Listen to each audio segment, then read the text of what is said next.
20-ാം നൂറ്റാണ്ടിന്റെ അവസാന ദശകങ്ങൾക്കൊടുവിൽ കൗമാര പ്രണയ സ്വപ്നങ്ങളിലെ നായകന് വ്യക്തമായ ഒരു പുതുമുഖമുണ്ടായി.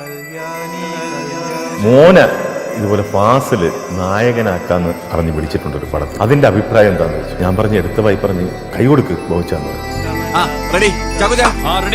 പിന്നെ അനിയത്തിപ്രാവിന്റെ ഷൂട്ടിംഗ് അങ്ങ് തുടങ്ങിയത്.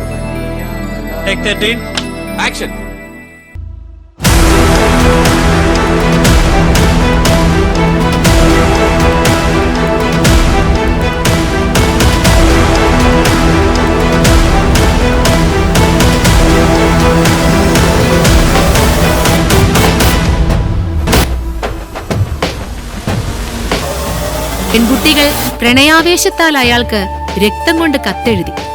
കുടുംബങ്ങൾക്ക് അയാൾ അയൽക്കാരൻ പയ്യനായി. കുഞ്ചാക്കോ ബോബൻ അനിയത്തിപ്രാവെന്ന എക്കാലത്തെയും വലിയ പ്രണയ ചിത്രത്തിന്റെ ക്ലൈമാക്സിൽ ശ്രീവിദ്യ അവതരിപ്പിച്ച അമ്മ കഥാപാത്രം പറയുന്ന സ്നേഹം കൊണ്ട് ഉള്ളു നിറയ്ക്കുന്ന കണ്ണ് നനയിപ്പിക്കുന്ന സംഭാഷണമുണ്ട്. അത് പ്രേക്ഷകർ മാറ്റി പറഞ്ഞത് ഇങ്ങനെയായിരിക്കും: ഇങ്ങ് തന്നേരെ ഈ നടനെ, ഞങ്ങൾ നോക്കിക്കോളാം പൊന്നുപോലെയെന്ന്. അതാണ് അയാൾക്ക് മാറ്റത്തിനൊപ്പം മാറാനുള്ള തിരിച്ചറിവ് നൽകിയത്. അത് തന്നെയാകും അയാൾക്ക് മലയാള സിനിമയുടെ വളർച്ചയ്ക്കൊപ്പം വളർന്ന് പക്വതയാർജിച്ച ഒരു മികച്ച നടനായി മാറാനുള്ള പ്രയത്നത്തിന് ഊർജം പകർന്നത്.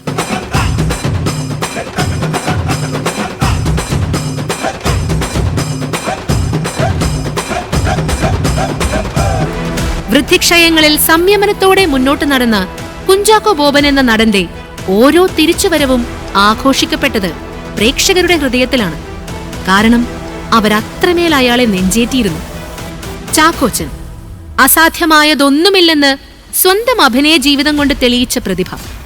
മലയാള സിനിമയിൽ മാറ്റത്തിന്റെ വരവറിയിച്ച ട്രാഫിക്കും വേട്ടയും അഞ്ചാം പാതിരയും നാത്താൻ കേസുകൊട് എന്ന എക്കാലത്തെയും ഹിറ്റ് സിനിമയും അടക്കം ഒടുവിലിറങ്ങിയ ഓഫീസർ ഓൺ ഡ്യൂട്ടിയിൽ വരെ വ്യത്യസ്ത കഥാപാത്രങ്ങളെ കൈയടക്കത്തോടെ കൈകാര്യം ചെയ്യുന്ന നടനെയാണ് കാണാൻ കഴിയുക. മഹത്തായ ചലച്ചിത്രങ്ങളിലൂടെ അഭിനയ കലയുടെ മഹാമേരു കീഴടക്കാനുള്ള ജൈത്രയാത്രയിൽ ചാക്കോച്ച ഇനിയും ഞങ്ങൾ പ്രേക്ഷകർ കൂടെയുണ്ടാകും.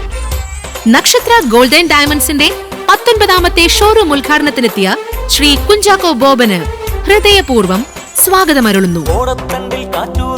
ഓരോ പാട്ടില്ലേ ഓർമ്മച്ചെപ്പിൽ താലോലിക്കാൻ കണ്ണീർ മുത്തിൽ